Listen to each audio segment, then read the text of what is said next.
Marvel Snap's August card releases are going to absolutely destroy, both in the literal sense and perhaps in the figurative sense as well. These card releases are some of the most interesting and exciting Marvel Snap has had in some time. Let's go ahead and dive on into talking about where I think these 4 cards are going to be applicable and how you can look to get the most mileage out of them if you end up adding them to your collection.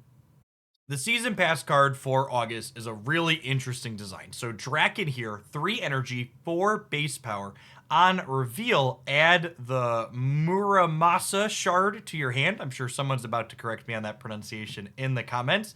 The Muramasa shard here is a 1 energy, 1 power card that says when this is discarded or destroyed, double Daken's power.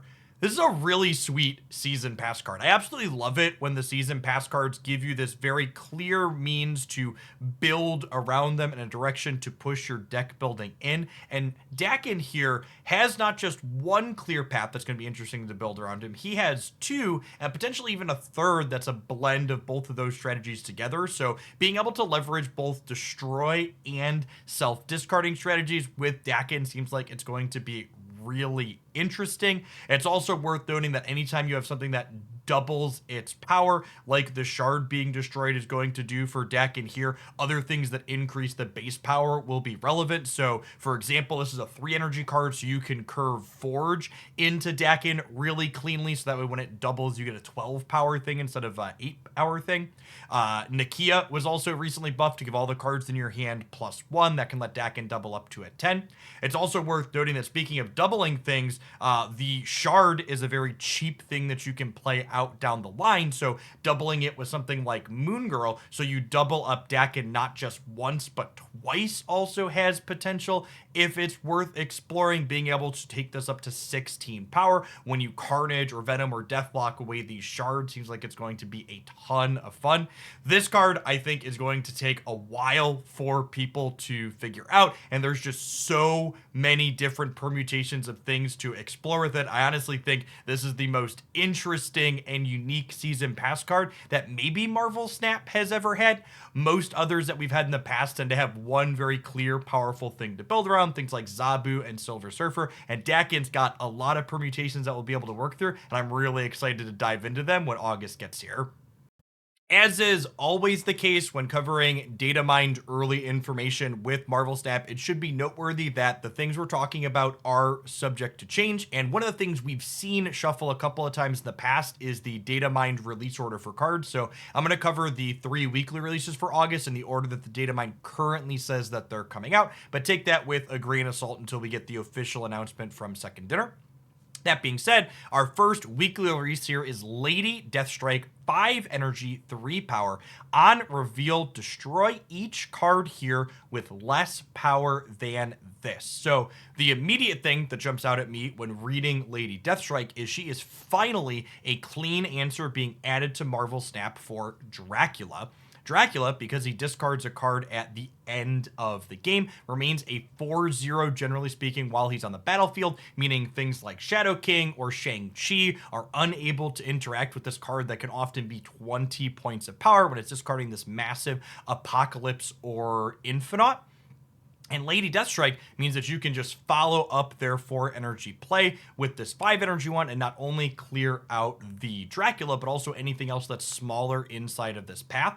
Similar to Daken, Lady Deathstrike is going to be a card that benefits from other things that can increase her power. Nakia is again going to really shine with this, letting you blow up things that have 3 power or less. Something like Forge kicks this up to 5, or if you want to double commit to a path, Shuri into Lady Deathstrike will clean out everything that has 5 power or less. I think Shuri's probably the least interesting of those combinations just because 9 energy to clear out just a single path is a big commitment, but I think Nakia stonks are just going to continue to keep going up with effects like Daken and Lady Deathstrike after the most recent balance improvements that she got inside of a patch.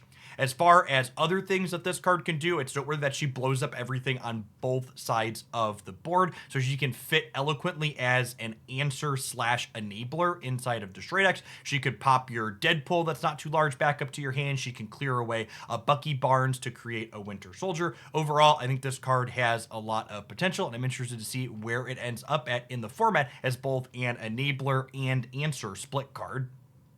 Our next card here, X23, 1 energy, 2 power. When this is discarded or destroyed, regenerate it at a random location. You get +1 energy the next turn. This card seems like it has absolutely insane potential inside of the honest Deadpool Destroy deck that's already been putting up pretty consistent numbers in the format. As someone who's played a lot of different iterations of Deadpool over the many months, that is a deck that is incredibly resource hungry and has plenty of ways to blow its own stuff up. So this card seems like it's going to be phenomenal at fitting into the curve in that deck, making your Carnages and your Venoms even bigger and just letting you go over the top of whatever your opponent is doing. The big thing that an extra energy in that deck can accomplish is on the last turn of the game, you often had to choose between whether or not you're playing Deadpool plus other smaller things versus slamming a giant 6 energy null. And if you manage to blow up your X23 on turn 5, you can have your cake and eat it too. That 7th point of energy, letting you slam a massive null and a massive Deadpool simultaneously, likely letting you win some games. X23, similar to Daken, doesn't just have synergies inside of a Destroy deck, though. If you can manage to discard her, you'll get that extra energy as well, and she works really cleanly with our next release, which is the Silver Samurai. So 4 energy, 5 power. On reveal, each player discards the lowest power card from their hand. You're going to be able to set this up with X23 quite frequently, only having 2 power to be the thing that's getting discarded from Silver Samurai, so you can have 6 energy going into the 5th turn of the game. Silver Samurai is also a really important additional enabler for stature. So something that the second dinner team had called out when they nerfed stature and Black Bolt when those cards were adjusted was that they knew in their testing internally that those cards were going to get more powerful with a future card addition, and Silver Samurai is almost assuredly that addition. A lot of the existing stature decks only played Black Bolt as an enabler because Moon Knight discarding for you at random was just way too much of a liability to be worth adding consistency, because it really wasn't pure consistency, it was a random element. With Silver Samurai, you're going to have controlled knowledge of what you're binning, meaning stature is going to be a card that has 2 reasonable disruptive enablers in the game, and I think she's really going to be a powerhouse with the addition of Samurai into this format. I think August is set to be the most exciting month for new Marvel Snap releases in some time in terms of potential new archetypes and boosts to existing archetypes that we're going to have added to the game.